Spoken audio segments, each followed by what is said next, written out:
এই শোনো না, আমাদের অন্ধবিশ্বাস চ্যানেলটি যারা এখনো সাবস্ক্রাইব করেননি প্লিজ সাবস্ক্রাইব করে দাও। আর অল্প কিছু সাবস্ক্রাইবার হলে 1,00,000 পরিবার হবে। সবাই প্লিজ সাবস্ক্রাইব এবং বেশি বেশি শেয়ার করে দাও প্লিজ। মায়া মানুষ যদি জামাই ছাড়া ভালো থাকতো তাইলে কেউই বিয়া করতো না। মায়া মানুষের সুখ হইল জামাইয়ে, আর ভালোবাসা ফেললে উষ্টা মারণ চায় না সোনা। সে যতই দোষ করুক তারই ভালো লাগে, তার লগেই সুখে থাকতে মন চায়। সে যদি অবাক হলো। তুমি দাদাজানকে ভালোবাসতা? না বাসলে তারে বিয়া করতাম। রাগ ছিল সদ্য, সেই রাগ পানি হইয়া গেল তার যত্ন আর ভালোবাসায়। সে আমারে চোখে হারাইতো। তাইলে? প্রশ্ন করতে গিয়ে সে যদি থেমে গেল। তার চোখ পড়েছে দরজায় দাঁড়িয়ে থাকা রুজাইফের দিকে। চোখ রাঙিয়ে সে যেতেকে মানা করছে প্রশ্ন করতে। সে যেতে ঢুক গেল। রুজাইফ বলল, তোমাদের আসর আর কতক্ষণ চলবে? এদিকে খিদেই জান যাচ্ছে আমার। নতুন জামাইকে আপ্যায়ন করতে হবে তো, সে কি মনে করবে বলো তো?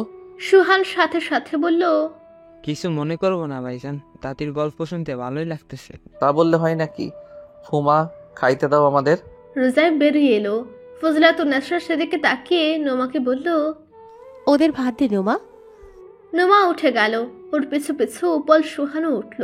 সে যেতে সকাল আর নাদিরা বসে ফিসফিস করছিল। রুজাইফ বলল, তোমরা বসে রইলে কেন? উঠে এসো, দিদাকে বিশ্রাম নিতে দাও, নয়তো তার শরীর খারাপ হবে। ওরা উঠে এলো। দুপুরে খাওয়ার পর সকালরা দোতলায় উঠবে এমন সময় শ্যামলী এলো। সকাল মাকে দেখে জড়িয়ে ধরে। শ্যামলী কেঁদে দিল। ও সকাল, তুই ভালো আছিস মা? আমি ভালো আছি, তোমরা কেমন আছো মা? আমরা ভালো আছি। বাড়ি যাবি না? ঈদের দিন বাড়ি আসলি, দেখা করলি না, তোর বাপ কষ্ট পাইবো। সকাল মুখ ফুলালো। মা, আব্বাই তো কইছে ওই বাড়িতে না যাইতে। আমি তো আব্বার কথা পালন করতেছি, আবার না ডাকলে যাবো না মা। শ্যামলী অভিমানী গলায় বলল, তোর বাপ বেটি মিলা যা খুশি করস, আমার আর কি? তোদের মাঝখানে পইরা আমার ইচ্ছা অনিচ্ছার কোনো দাম নেই। সকাল মাকে জড়িয়ে ধরে। তুমি রাগ করো না মা, আমি আব্বার কথা মানতেছি, নিজের থেকে কিছু করতেছি না। যা খুশি কর, মাকে তো আর ভালোবাসস না। শ্যামলী যেভাবে এসেছিল সেভাবে চলে গেল। সবাই ঘুমাতে গেল। উপল বাড়ি ফিরে যাবে ভাবছিল। কি ভেবে ফজিলাতুন্নেসার ঘরে উকি দিল। ফজিলাতুন্নেসা চুপচাপ শুয়েছিল। অনেকদিন পরে অতীত মনে করে মনটা অস্থির হচ্ছিল তার। কত স্মৃতি, কত আলাপ, সবই আজ ধূসর। স্মৃতির পর্দায় সব ভেসে উঠে মিলিয়ে যায়। ফজিলাতুন্নেসা উঠে বসলো। তখন নজর গেল দরজায় উকি দেওয়া মুখের দিকে। উপলকে দেখে অবাক হলো। বাড়ি যাও নাই ভাই? উপল পায়ে পায়ে ঘরে ঢুকলো। ফজিলাতুন্নেসার কাছে বসলো। দাদি, আপনার সাথে কি হয়েছিল? দাদা কেন আপনাকে বাড়ি থেকে বাইর করে দিছিল, আমাকে বলবেন? ফজিলাতুন্নেসা উপলের দিকে তাকালো। তুমি এইসব যাই না কি করবা ভাই? তুমি পড়াশোনা করো, এসবে মাথা দিও না। উপল গম্ভীর হলো। আমি জানতে চাই দাদি, এইসবে কোনোভাবে কি আমার বাপ মায়ের হাত আছে? ছি, এসব কি কথা ভাই? তাদের হাত থাকুক চাই না থাকুক, তুমি এইসবে পড়ো না। তারা তোমার বাপ মা। যাও, বাড়ি যাও, আমি এখন একটু একা থাকবো। উপল কিছুক্ষণ চুপ করে থেকে উঠে গেল। আমা, বড় ভাই আর ভাবির কাণ্ড দেখতেছেন? তারা সবাই আস্তে আস্তে ওই বাড়ির লোকদের সাথে মিলে যাইতেছে। আগে খালি সেজুতে যাইতো, এরপর সকাল গেল, এখন উপলরে দেখলেন তো এই বাড়ি আইসা ওই বাড়ি থাকলো। সাজেদ মায়ের কাছে বসে ফিসফিস করছিল। লাকি তাকে উস্কে দিল। আজ সকালে বড় ভাইজান নামাজ শেষ করে কইরা প্রথম হেরবার ঢুকছিল। জাহাঙ্গীর বলল, কি কও ভাবি? হাসা। খুকু বলল, আমিও দেখছিলাম।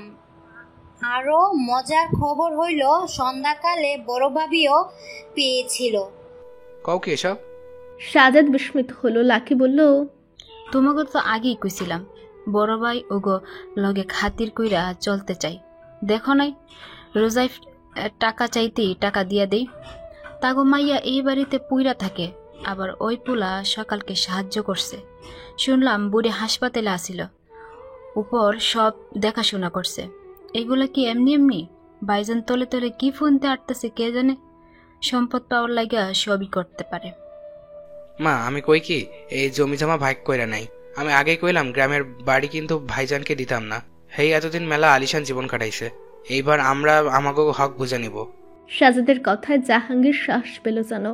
হাম্মা, আমি কিন্তু ইটের ভাড়ার ভাগ দিতাম না কাউকে। ওই ভাটার আয়ে আমার সংসার চলে। খুকু মিনমিন করলো। আমাগো বাড়িও একতলা, টাকা দিয়ে বাড়ি করা লাগবে।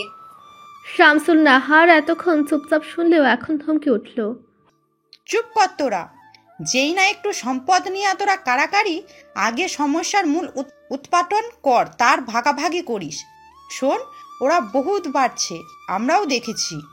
কিছু টাইম হয়েছে, ঈদ শেষ হোক, এবার কামকাজ শুরু হোক, তারপর কি করবি সেটা কয়া দিব। ওই পোড়ার হেডেম কত তা দেখমু এবার। সাজেদ আর জাহাঙ্গীর মায়ের মুখের দিকে তাকিয়ে বলল, আপনি কি করতে চাইছেন আম্মা? যা করলে ওরা আর পালাইব না তাই করতেছি। তোরা খালি চোখ কান খোলা রাখবু চল, আর ভুলেও ওগোর সাথে লাগতে যাবি না। মিডা মিডা কথা কইবি ওগোর লগে, তারপর আসল খেলা খেলমু। জাহাঙ্গীর আর সাজেদের চোখ চকচক করে উঠল। শামসুন নাহার বলল, ওই সম্পদ বহুত কষ্টে ভাগ হওয়া থেকে আটকাইছি, এখন তো এত সহজে সব ওগো নিয়ে যাইমু কেমনে? ওরা বড় ভুল করছি ওই বাড়ি ফিরা আইসা। এইবার আরও ভয়ানক অবস্থা করমু ওগোর, যাতে জীবনে আর এই বাড়ির ত্রিসীমানায় আসার কথা স্বপ্নেও না ভাবে। একদিন থাকার কথা ছিল সেখানে, আজ 3 দিন হলো। নীলাকে যাওয়ার কথা বলতেই দিচ্ছে না নাদের। অবশ্য নীলা নিজেও বাড়ি ফিরতে চায় কিনা সন্দেহ। ঈদের দিন ভোরে গোসল করে নাদেরের ইচ্ছে অনুযায়ী শাড়ি পরেছিল নীলা। শাশুড়ির সাথে হাতে হাতে কাজও করেছিল। নামাজ থেকে ফিরে নাদের ওকে নিয়ে ঘরে ঢুকেছিল। নীলাকে সামনে দাঁড় করিয়ে মন ভরে দেখতে দেখতে বলেছিল, তোমাকে কি যে সুন্দর লাগতেছে নীলা। নীলা লজ্জা পেয়ে মাথা নিচু করে থাকে। আজকাল নাদেরের প্রশংসা ভালো লাগে তার। নাদের ওর হাত ধরে কাছে টানে। একটু বুকে আসো বউ, কলিজা ঠান্ডা করো আমার। নীলা জবাব দিল না, বরং চুপচাপ নাদেরের বুকে পড়ে রইল। দুজনেই চুপচাপ দাঁড়িয়ে আছে। খানিক বাদে নাদের শুধায়, সালামি চাইলা না যে? নীলা মৃদু স্বরে জবাব দিল, আপনি দিলেন মতো। সালাম না করলে কেমনে দেই? নীলা ঝট করে মুখ তুলে নাদেরকে দেখল। ছেলেটার চোখে দুষ্টামি মেখে আছে। নীলার রাগ হলো তা দেখে। সালাম চান আপনি? নাদের মাথা দুলায়। নীলা মুখে সালাম দিল। নাদের পা দেখালো। নীলা সরু চোখে চেয়ে থেকে বলল, পা ছুঁয়ে সালাম করা ধর্মে মানা। নাদের এবার ফিসফিস করলো, তাইলে একখান চুমা দাও, বইয়ের চুমার স্বাদ কেমন দেখি। নীলা বাঘ খাড়া, গাল দুটো হুট করে গরম হলো। রক্ত জমাট পাতলো। সে ছিটকে দূরে সরে গেল। এগলা কি কন? নাদের পায়ে পায়ে এগিয়ে এলো। ভুল কইছি? আর কিছু না দাও, একটা চুমা তো দিতে পারো। বউ, তুমি আমার হক আছে। আচ্ছা, তুমি না দিলা, আমি দেই, দাও। নীলা পিছিয়ে যায়। লাজে তার মন উষ্ঠাগত। পেছাতে পেছাতে টের পেল দেয়ালে পিঠ ঠেকেছে, আর জায়গা নেই পেছানোর। নাদের দেয়ালে হাত রেখে ওর দিকে হেরে এলো। মুখের কাছে মুখ নামিয়ে বলল, কি করবে এখন? ওই পালাবা? নীলা লজ্জা পেয়ে 2 হাতে মুখ ঢাকলো। নাদের হুট করে চেঁচায়, আল্লাহ, এটা কি নীলা? নীলা চমকে হাত সরে দেখার চেষ্টা করতেই নাদের টুপ করে ওর গালে চুমু আঁকলো। নীলা থতমত খেলো। বুঝলো ভয় দেখানো নাদের চাল। সে গাল ফুলালো। মিছা কথা কইলেন কেন? বউরে ভালোবাসতে গেলে মিছা কথা জায়েজ আছে। আপনি খুব খারাপ। কিন্তু তোমাকে ভালা পাই বলেই আরেক গালেও চুমু দিল। তারপর মানি ব্যাগ খুলে করকরে 1000-এর 2টো নোট এগিয়ে দিল। নাও সালামি। নীলা অভিমানে মাথা নাড়ে। নাদের হাসলো। আরো লাগবে? কম হয়েছে? নীলা চুপ করে রইল। নাদের ঠোঁট টেপে হাসলো। ভাবছিলাম বিকালে তোমারে নিয়ে ঘুরতে যাবো, কিন্তু তুমি রাগ করলে কেমনে যাই। থাক, ঘোরাঘুরি বাদ, তোমার বাসায় দিয়ে আসমনি। নীলা ফট করে বলে বসলো, না, বাসায় যামু না, ঘুরতে যামু। কই নিবেন? নাদের মুচকি হাসলো। কই যাইতে চাও? নীলা এক্সাইটেড হয়ে বলেই ফেললো, শহরে নতুন একটা পার্ক হয়েছে, অনেক সুন্দর, ফেসবুকে দেখছি। নিবেন ওইখানে? নিমু, কিন্তু শহরে তো বিকালে যাওয়া যাবে না, গেলে সকালে যাইতে হবে। কালকে আর যামু নে তাইলে। তুমি তো আবার বাড়িতে যাইবা বিকালে। বাড়িতে যামু না, কাল শহর থেকে ঘুরে আইসা বাড়ি যামু। নাদের মনে মনে খুব খুশি হলো, কিন্তু মুখে বুঝতে দিল না। সে মাথা দোলায়। আচ্ছা, তোমার কেমন ইচ্ছা? পরদিন শহরে বেড়াতে গেল। বিশাল বড় রিসোর্টের সাথে সাজানো গোছানো জায়গা দেখে নীলার চোখ কপালে। অনেক কাপল বেড়াতে এসেছে, তারা নানাভাবে ছবি তুলছে। নীলা অবাক হয়ে তাদের দেখে আর নিজের সাথে তুলনা দেয়। মাঝে মাঝে গভীর চিন্তায় মগ্ন থাকতে দেখা গেল তাকে। কোত্থেকে যেন শুনল সেখানে রাতে থাকা যায়। নীলা আবদার জুড়ে দিল সে রাতে থাকবে এখানে। নাদের খুশি মনেই মেনে নিল। রাতে খেয়ে এসে নিজেদের রুমের বারান্দায় বসেছিল ওরা। সামনে খোলা প্রান্তরের ওপাশে ঘন জঙ্গল, ঠান্ডা বাতাস গা ছুঁয়ে দিচ্ছিল। নীলার খুব ভালো লাগছে। সে চোখ বুজে মৃদুস্বরে গুনগুন করছে আর নাদের ওকে দেখছে মুগ্ধ হয়ে। একসময় সে নীলার খুব কাছে বসলো, ওর হাত ধরলো নিবিড় করে। নীলা চমকে চোখ মেলে, চোখাচোখি হয় দুজনার। নাদের চোখ অন্যরকম লাগে, ঘুর লাগা দৃষ্টি দেখে নীলার নিজেকে এলোমেলো লাগে। নাদের বেশ স্বাভাবিকভাবেই বলল, আচ্ছা তোমার যেমন ইচ্ছা। নীলার বুক ধুকপুক করছে, তবু নাদেরের হাত ধরে উঠে এলো। বিছানায় শুয়ে রইল গুটিসুটি মেরে। খানিক সময়ের মধ্যে টের পেল সে নাদেরের বুকের নিচে। নাদের ফিসফিস করলো, তোমারে সোহাগ করতে মন চায়। নীলা জবাব দিতে পারে না। ভীষণ হাসফাস লাগে তার। নাদেরকে ফেরাতে মন চাইছে না। মানুষটা খারাপ না, তার খেয়াল রাখে, ভালো মন্দ ইচ্ছা অনিচ্ছার মূল্য তাই। কিন্তু সকাল আপারে নেওয়ার জন্য পাগল হয়েছিল লোকটা, সেটাও তো ভুলতে পারে না। তাইলে সকাল আপাকে ভালোবাসতো? সে ফুট করে প্রশ্ন করলো, আপনি সকাল আবারে বিয়া করছিলেন কেন? দুঃখ করে নিভে গেল নাদের। তার উৎসাহে ভাটা পড়লো, মনটা ভার হলো। নীলা কি তাকে সন্দেহ করে? এজন্য এত রাগ দেখায় তাকে? নাদের ওর দিকে তাকিয়ে বলল, যদি কই এইসব আমার ইচ্ছাই হয় নাই, তোমার বাপ মার বুদ্ধিতে হয়েছিল, তাইলে মানবা? আব্বা মা এমন কেন বললো? নাদের উদাস হলো। সত্যি বলতেছি, আমি তো জানতাম না সকাল বিবাহিত। তোমার বাপ মা ঈর্ষা কইল সকাল ভালো মাইয়া, পরে বিয়ে করতে। এরপর তো কত কাহিনী হইল, কত মানুষ কত কথা শুনাইছে আমারে। বউ রাখতে পারি না, ক্ষমতা নাই আমার, রাগ হইব না কও? আমার তো দোষ আসিল না তো, আমি বুকমু কেন? নীলা ফিসফিস করলো, আপনি আপারে ভালো পাইতেন? নাদের নীলার মুখে পানে চাইলো। মেয়েটা কি বলতে চাইছে তা পরিষ্কার বুঝতে পারছে। সে মাথা নাড়লো। ও তো আমার স্বামী মানতো না, ওরা কেমনে বালা পাবো? নীলা দ্বিধা জড়ানো গলায় বলল, সত্য বলছেন? নাদের গলা ধরলো, 100 ভাগ সত্য। ভালো কেবল তোমারে পাই, আমার সত্যিকারের বউ তো তুমি। আমি মন থেকে তোমারে ভালা পাই। নীলা কিছু না বলে কেবল নাদেরকে আঁকড়ে ধরলো দু হাতে। মুখে মাথা রেখে আদরে গলায় বলল, আমারে বাদ দিয়া কোনোদিন যেন আর কারো দিকে না তাকান, নাইলে আমার চাইতে খারাপ কেউ হইব না। আকস্মাৎ পাওয়ায় নাদের দিশেহারা হলো। নীলা সত্যি তাকে মেনে নিচ্ছে। অবিশ্বাস্য আনন্দে মনটা দিক হারালো। সে নীলার নরম অধর জোড়া আঁকড়ে ধরলো শক্ত করে। রাতটা তাদের স্বপ্নের মতো কাটলো। নাদের বড্ড যত্ন করে আদর করলো নীলাকে, যেন ভীষণ দামি জিনিসটাকে আগলে রাখছে। ভালো লাগায় আচ্ছন্ন হয়ে রইল নীলা। ব্যথা বেদনা টেরি পেল না। পরদিন দুপুর নাগাদ বাড়ি ফিরে এলো নাদেরের সাথে। নাদের ওকে বাসায় দিয়ে আসতে চাইলো, কিন্তু নীলা গেল না। সে জানালো স্কুলের বন্ধ পর্যন্ত সে নাদেরের সাথে থাকতে চায়। চরম খুশি নাদের। তার ধৈর্যের ফল সে এত দ্রুত পাবে এটা ভাবেনি। নীলার প্রতি আরো খেয়ালি হলো সে।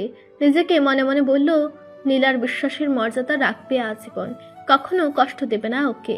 রোজাইফের অফিস খুলেছে, উপল হাসপাতালে ফিরে গেছে। নাদিরা, নাহিয়ান আর সেরিতির স্কুল খুলবে 2-1 দিনে। নুমা রোজাইফকে বলেছে হাশেমের জন্য কাজের ব্যবস্থা করে দিতে। সারাদিন বাসায় বসে সময় কাটে না হাশেমের, সে বিরক্ত হচ্ছে। রোজাইফ বলল, ফুপাকে দিয়ে ঘরের বাজার সদাই করাও না কেন? এটা ওটা কত কাজ আমাকে বলো, সেসব ফুপাকে বললেই তো হয়। নুমা বলল, সে সব পারবে, কি না কি করবে। রোজাইফ বিরক্ত হলো। খুব পারবে ফুপু, তুমি শুধু শুধু বেশি চিন্তা করো। এখন থেকে ফুপাকে টুকটাক কাজ দেবে, দেখবে তাতে তার মন ভালো হবে। এই কথার পর নুমা হাশেমকে দিয়ে বাজার করায়। ঘরের এটা সেটা সমস্যাগুলো সমাধানের জন্য বলে। হাশেম ছোটাছুটি করে, সব করে। তাকে ব্যস্ত থাকতে দেখে নুমা স্বস্তি পায়। নুমা রান্নাঘরে কাজ করছিল, তখন সে যেতে এলো। ওর চা খেতে খুব করে মন চাইছে, কিন্তু নুমাকে ব্যস্ত হয়ে কাজ করতে দেখে আর কিছু বলল না। ও দাঁড়িয়ে থেকে নুমার কাজ দেখতে লাগলো। নুমা সেজুতিকে দেখে হাসলো। কিছু লাগবে? সেজুতি বলল, তুমি আজকে এত কিছু করার জন্য বানাই কারো জন্মদিন নাকি? রুজাইফের জন্মদিন। তবে ও জন্মদিন পালন করে না। ও হয়তো ভুলেই গেছে ওর আজকে জন্মদিন। সেটাতে অবাক হলো। কও কি ফুপু, ওই রসকসীন মানুষের জন্মদিন, তার আবার জন্মদিন পালনে কি সমস্যা? নোমা সেজুতির দিকে তাকালো। সমস্যা অনেক গুরুতর। কেউ তার জন্মদিন পালন করতে চাইলে ও সে রাগ হয়। তাও আমার মন মানে না। কিছু ভালো মন্দ রান্না করি, ও খাইলে মন ভালো লাগে। সেজুতি হাসলো। আর আমার জন্মদিন পালন করতে খুব ভালো লাগে। কত কি যে করি আমি। তোমার জন্মদিন কবে? নোমা জানতে চাইলে সেজুতি মাথা নাড়ে। করুম না। নোমা হেসে দিল। কেন বলবা না কেন? এমনি। আচ্ছা, সে আসবে কখন?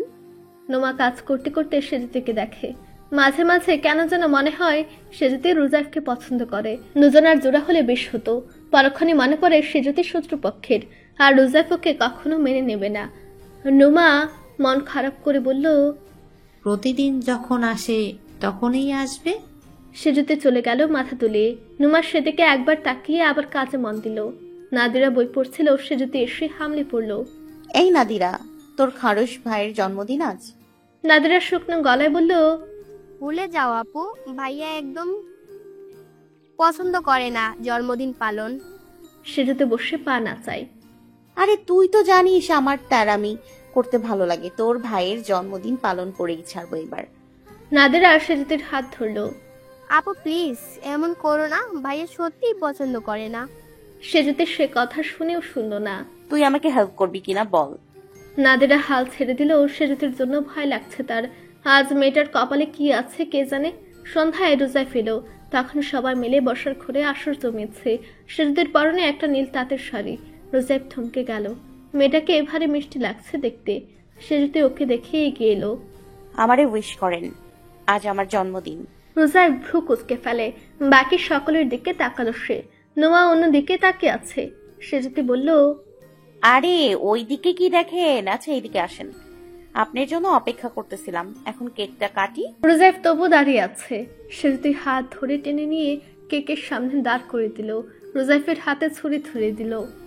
আসেন না, কেক কাটি। নাদের আর নাহিয়ান দাঁড়িয়ে আছে। ওদের চেহারায় ভয়ের ছাপ। রোজাইফ শক্ত হয়ে দাঁড়িয়ে আছে। সেজুতি বলল, তোমরা গান গাইতেছো না কেন? গাও গাও, হ্যাপি বার্থডে টু ইউ। রোজাইফ চেঁচিয়ে উঠল। স্টপ সেজুতি। ধমকে কেঁপে উঠল সেজুতি। পরক্ষণে নিজেকে সামলে নিল। কি হয়েছে? চেঁচান কেন? সে সন্দিহান নজরে তাকিয়ে রইল। সত্যি তোমার জন্মদিন? তা নয়তো কি। আচ্ছা যান, আপনার কেক কাটা লাগবে না, আমি কাটি। বলে কেক কেটে এক টুকরো তুলে রোজাইফের মুখের সামনে ধরল। নেন খান। রোজাইফ সেজুতির হাত থেকে কেক ফেলে দিল। সেজুতি চেঁচিয়ে উঠল, আরে আরে কি করলেন? এত কষ্ট করে কেকটা বানাইলাম, আপনি না খেয়ে ফেলে দিলেন। রোজাইফের কি হলো কে জানে। সে ঠাস করে চর মেরে দিল সেজুতিকে। মেহমান মেহমানের মতো থাকো। ঘরের মানুষের উপর মাতব্বরি করার অনুমতি কে দিয়েছে? সেজুতি গালে হাত দিয়ে হা করে তাকিয়ে আছে। অপমানে তার চেহারা ফ্যাকাশে, চোখে পানি টলমল করছে। সেজুতি ছুটে চলে গেল দোতলায়। ওর পেছু পেছু নাদিরা। নুমা মন খারাপ করে বলল, মেয়েটাকে শুধু শুধু মারলে রোজাইফ? ছোট মানুষ, একটু আনন্দ করতে চেয়েছে, তাতে কি দোষ করলো? রোজাইফ জবাব দিল না। চুপচাপ নিজের কামরায় চলে গেল। রাতে খাওয়ার জন্য আর নিচে নামলো না রোজাইফ। এমনকি সেজুতিও খেলো না। সবারই মন খারাপ রইল। গভীর রাতে পানি খাওয়ার উদ্দেশ্যে নিচে নেমেছিল রোজাইফ। সেজুতিকে দেখা গেল টেবিলে বসে কেক খাচ্ছে। রোজাইফকে দেখেও দেখলো না। রোজাইফ ফ্রিজ থেকে বোতল নিয়ে সেজুতির কাছে এসে দাঁড়ালো। একা একা কেক খাচ্ছ? সেজুতি উত্তর দিল না। রোজাইফ ওর পাশে বসলো। মুখ বাড়িয়ে বলল, দাও, খাইয়ে দাও, দেখি কেমন কেক বানিয়েছো। সেজুতি তবু কথা বলল না। রোজাইফ ওর গাল ধরে ঘুরায়। চরের দাগ বসে গেছে গালে। রোজাইফ হাত বুলিয়ে দিল দাগে। ফিসফিস করলো, সরি, অনেক ব্যথা পেয়েছো তাই না? সেজুতি মুখ সরিয়ে নেয়। চর মাইরা আলগা আদর দেখানো লাগবে না। সেজুতি উঠে যেতে নাই। রোজাইফ হাত ধরে আটকায়। কেক খাইয়ে দিয়ে যাও। নিজের হাত আছে, নিয়া খান। রোজাইফ ওর হাত ধরে টেনে কাছে নিয়ে এলো। না খাইয়ে দিলে ছাড়বো না। সেজুতি ফুঁসে উঠল, সব আপনার ইচ্ছা, খাওয়ামো না। সেজুতিকে টেনে কোলের উপর বসালো রোজাইফ। জড়িয়ে ধরে কাঁধে মুখ গুজে থাকলো। সেজুতি ছটফটে উঠলেও ছাড়লো না। শক্ত করে ধরে রাখলো। মৃদু স্বরে বলল, এত নড়াচড়া করো না, চুপচাপ বসে থাকো। এত জ্বালাও কেন তুমি? কি চাও বলো তো? নাদিরা বলেনি আমি জন্মদিন পালন করি না? তাও কেন তোমার আদিক্ষেতা? আমাকে জোর করতে ভালো লাগে? আপনিও তো জোর করেন, এই যে জোর করে বাসায় রাখছেন আমারে। খাইয়ে দিলে যেতে দেব?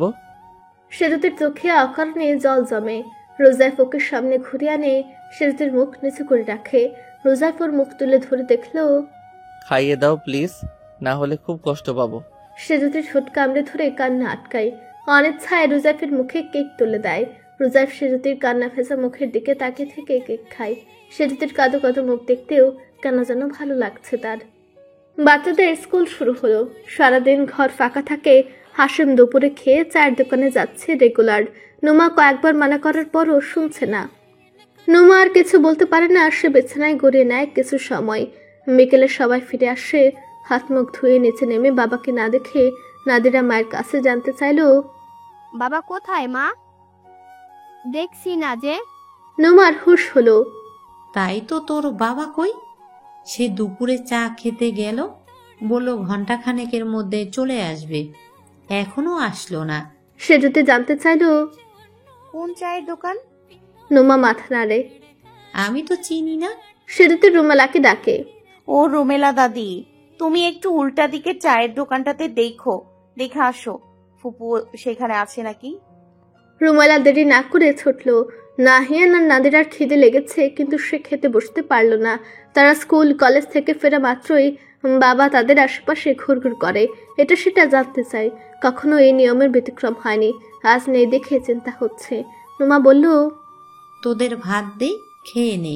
নাদিরা মাথা নাড়ে। বাবা আসুক আগে আর দাবাইকে বলো মা, না হলে সে রাগ করবে। রোজার তখনই বাড়িতে ঢুকলো। কি হয়েছে? কি বলার কথা বলছিস তোরা? নাহিয়ান বলল, ব্রো, বাবা নাকি দুপুরে চা খেতে বাইরে গেছে, এখনো ফেরেনি। রোজাইফ চিন্তিত হলো। কোন চায়ের দোকান? নুমা বলল, এই তো বাড়ির কাছেই নাকি। রোজাইফ কিছু না বলেই আবার বেরিয়ে গেল। সন্ধ্যা গড়িয়ে রাত নামলো, তবু হাসিমের কোনো খবর নেই। আশেপাশের এলাকা তন্ন তন্ন করে খোঁজা হয়েছে, সে নেই। চায়ের দোকানের ভাষ্য, দুপুরে হাসিম এসেছিল দোকানে, চা খেয়ে বেরিয়ে গেছে। সে আর দেখেনি। রোজাইফের মাথা নষ্ট হয়ে গেল। সে রাতের বেলা সিরুতিদের বাড়িতে উঠোনে এসে চেঁচামেচি শুরু করলো। মাজেদ বেরিয়ে এলো। কি হয়েছে? আমার ফুপা কই? তাকে কই রাখছেন? তাড়াতাড়ি বের করেন, নাইলে কিন্তু খুব খারাপ হবে। মাজেদ অবাক হয়ে বলল, তোমার ফুপা কই তা আমরা কেমনে জানবো? আমি এই কিছুক্ষণ আগেই বাড়িতে আসলাম। আপনারা ঠিকই জানেন, জিজ্ঞেস করেন আপনার ভাইদের। আমার ফুপার খবর দেন, নাইলে সত্যিই খারাপ হবে। শামসুন নাহার বেরিয়ে এলো। ওই বলা কথা বুঝা শুই না কবা, তোমার ফুপা কই তা আমরা কেমন জানবো? রোজাইফ দাঁতে দাঁত চাপলো। কোমরে পুলিশের দড়ি পড়লে ঠিকই জানবেন। আমি এখনই পুলিশে খবর দিতেছি। তারপর যদি বাহির হয় যে আমার ফুপার নিখোঁজ হওয়ার পেছনে আপনাদের হাত আছে, তাইলে আপনাদের সাথে কি হবে তা চিন্তাও করতে পারবেন না। ভাইবেন না 20 বছর আগে যা করতে পারছেন তাই আবার করবেন। আমি রোজাইফ তা কোনোদিন হইতে দিব না। বলে ফোন বের করলো রোজাইফ। পুলিশে ফোন দিয়ে অপেক্ষা করছে সে। এদিকে শামসুন নাহার, মাজেদ, শ্যামলী ওরা চোখাচোখি করছে। সাজেদ আর জাহাঙ্গীর বাড়ি ফিরে এলো তখনই। রোজাইফ সন্দিহান নজরে চেয়ে আছে ওদের দিকে। এরা নিশ্চয়ই কিছু করেছে তার ফুপার সাথে। নোমা কাঁদছে, নাদিরা নাহিয়ান কাঁদছে। সে যদি অসহায় মুখ করে ওদের দেখছে, কি সান্ত্বনা দেবে ভেবে পাচ্ছে না। হাসেম ফুপা সহজ সরল মানুষ, তাকে কেউ কেন কিছু করবে? সত্যি কি বাবা চাচারা তার ক্ষতি করেছে? সেরকম হলে রোজাইফ কি করবে চিন্তা করে হাসফাস লাগে সিরুতির। এই পারিবারিক অশান্তি আর ভালো লাগে না তার। ফজিলাতুন্নেসা কাঁপতে কাঁপতে উঠোনে এসে দাঁড়ায়। রোজাইফ পুলিশের অপেক্ষায় আছে। দিদাকে দেখে বলল, তুমি আবার এলে কেন? ফজিলাতুন্নেসা জবাব না দিয়ে এগিয়ে গেল শামসুন নাহারের দিকে। চোখে চোখ রেখে ঘৃণা ভরে কণ্ঠে বলল, আপনি এই মরার কালেও শুধরালেন না। সারা জীবন আমার এই হিংসা কইরা কত অপরাধ করলেন, তাও একটু অনুতাপ নাই আপনার মধ্যে। আপনি আবার শয়তানি শুরু করেছেন। ভাবছেন এই সেই আগের মতো আমাকে বাড়ি ছাড়া করবেন। শামসুন নাহার মুখ বাঁকালো। আমার ঠেকা পড়ছি তোর মতো মাতারির হিংসা করতে? তুই আগে আমার জীবনে আইসা ঝামেলা করতে চাইছস, এখনো আবার আইছোস, তাহলে কি আমি বৈশা বৈশা আঙুল চুষমু? ফজিলাতুন্নেসা বিবশ কণ্ঠে শুধালো, আমি আপনার জীবনে আইসা ঝামেলা করছি, কইতে পারবেন কোনোদিন কোনো ক্ষতি করার চেষ্টা করছি আপনার? কিন্তু আপনি করছেন। অতীতের কথা বাদ দিলাম, এই যে এখন সব সময় আমাদের বিপদে ফেলতে চান কেন? কারণ আমরা সম্পদের ভাগ নিতে আসি, নিজেদের হক বুঝে নিতে আসি, এজন্য। শামসুন নাহার আগের মতোই অটল গলায় বলল, তোরা কেমনে ফিরে আসবি? এত কিছু হওয়ার পর সাহস হয় কেমনে? এই জন্য আপনি আমার মেয়ের জামাইরে গুম করবেন? এই নিরীহ মানুষটাকে জানেই না। যখন এই এলাকা ছাড়া হয়েছিলাম তখন আমার নোমার বয়স মাত্র 17। অভাবের দায়ে মেয়েকে ভোলা ভালা হাসিমের সাথে বিয়া দিছিলাম। কত কষ্ট করছে আমার নোমা, আইজ একটু সুখের মুখ দেখছে আর আপনি শরীর চলতেছে। এত হিংসা! আল্লাহ আপনার এই কঠিন সাজা দিবে দেখেন। জাহাঙ্গীর তেরে এলো। খবরদার আমার মায়ের লাগে মুখ লাগাবেন না, খুব খারাপ হয়ে যাবে কইলাম। রোজাইফ এসে জাহাঙ্গীরকে ধাক্কা দিল। বেয়াদবি করলে পিঠে চামড়া থাকবে না, দূরে দাঁড়ান। জাহাঙ্গীর থমকে গেল, মাঝে তাকে টেনে নিয়ে গেল। ঝামেলা করিস না, ওদের মাথা গরম আছে। জাহাঙ্গীর অগ্নি দৃষ্টিতে দেখল ভাইকে, যেন সব দায় মাজেদের। লাকি, খুকুর, শ্যামলী পেছনে দাঁড়িয়ে আছে, বাচ্চারাও আছে দূরে। রোজাইফ ওদের দেখে দিদাকে বলল, তুই ঘরে যাও, ফুমাকে সামলাও, আমি দেখছি এদিকটা। ফজিলাতুন্নেসা ওদের সবার দিকে নজর বলে রোজাইফকে বলল, এতদিন তোকে কিছু করতে দেয়নি, কিন্তু হামেশের নিখোঁজ হওয়ায় যদি এদের হাত থাকে তবে কঠিন শাস্তি দিবি এদের। রোজাইফ, এটা আমার আদেশ। অন্যায় করতে করতে এদের সাহস আসমান ছুঁয়েছে, এবার এদের থামানো জরুরি। রোজাইফ দাঁতে দাঁত চাপলো। তুমি ভেবো না দিদা, ওনাদের এবার ভালোভাবে বুঝিয়ে দেব যে সব সময় অন্যায় করে পার পাওয়া যায় না। ফজিলাতুন্নেসা আর দাঁড়ালো না, ঘরে ঢুকে গেল। কিছুক্ষণ পর পুলিশের গাড়ি এলো। রোজাইফ ইন্সপেক্টরের সাথে করমর্দন করে পরিস্থিতি বর্ণনা করলো। পুলিশ জানালো 24 ঘন্টার আগেই নিখোঁজ ব্যক্তির জন্য জিডি করা যায় না। রোজাইফ বলল, জানি যায় না, তবে এদের সম্পর্কে আগে থেকে ধারণা ছিল বলে আমি থানায় আগেই একটা সাধারণ ডায়েরি করে রেখেছিলাম। আমারও পরিবারের জানমালের ক্ষতির সম্ভাবনা আছে এদের থেকে।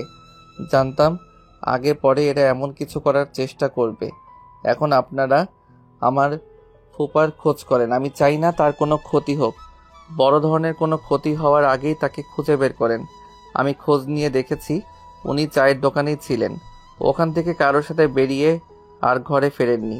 আগে কয়েকদিন ফুপার পেছনে লোক লাগিয়ে রেখেছিলাম, সেই হিসেবে বলতে পারি ওনাদের হাত আছে আমার ফুপার নিখোঁজ হওয়ায়। মাজাদ সাজেদরা হতভম্ব হয়ে গেল। রোজাইফ যে তাদের ভাবনার চাইতে চালাক তা টের পেয়ে আকাশ থেকে পড়লো ওরা। একে অপরের মুখের দিকে তাকালো। শামসুন নাহারের দিকে তাকিয়ে জাহাঙ্গীর বলল, এখন কি করবা মা? সবাইরে ধইরা থানায় নিব লাগে। শামসুন নাহার ভূতা মুখ বানিয়ে বসে আছে। পুলিশ বলল, কি করতে চান স্যার? ওনাদেরকে নিয়ে যান থানায়, 2-4 ঘা পিঠে পড়লে এমনিতেই সব বলে দেবে, তারপর যা হওয়ার আইন মেনে নিবে। আপনি শিওর? 100%। রোজাইফের ইশারা পেয়ে পুলিশ এগুলো সবার দিকে, মুখে বলল, আপনারা গাড়িতে উঠে বসুন, থানায় যেতে হবে। শামসুন নাহার বলল, কেমন থানায় যাইমু? কি করছি আমরা? পুলিশ বলল, ওনার পরিবারকে গুম করছেন, যদি থানায় যাইতে না চান তাহলে এখনই বলেন ওনার ফুপা কই। আমরা কেমনে কমু ওনারা ফুপু কই? হুদায় আমাগোর পেয়া দিচ্ছে। ভাইজান, আমার ছোট ছোট পোলাপান আমারে নিয়ে ওরা কি করবে সত্য বলছি, আমি কিছুই জানি না। খোকো আহাজারি শুরু করলো। ওর দেখা দেখি লাকিও শুরু করলো। শ্যামলী মুখে আঁচল চাপা দিয়ে দাঁড়িয়ে আছে। ও কি বলবে বুঝে পেল না, স্ট্যাচু হয়ে দাঁড়িয়ে রইল। সবাইকে টেনে গাড়ির কাছে নিতে এসে যেতে দৌড়ে এলো। সে এতক্ষণে দোতলা থেকে দেখছিল বাবা মাকে পুলিশের গাড়িতে তুলবে, এটা সহ্য হলো না তার। ছুটে এসে বাবা মাকে জড়িয়ে ধরে বলল, এই কি করতেছেন? আমার আব্বা মাকে কই নিতেছেন? হ্যাঁ, ছাড়েন তাদের।